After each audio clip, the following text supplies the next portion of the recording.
How to use the GITANK Bluetooth adapter on a BMW motorcycle.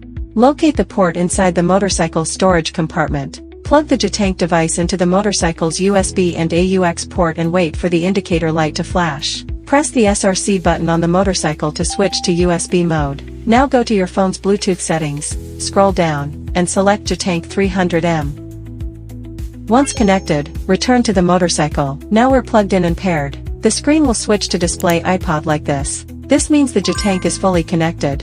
Open a music app, Spotify, Apple Music, or another, and you can now play music freely. If you want to skip a song, simply use the Wonderwheel.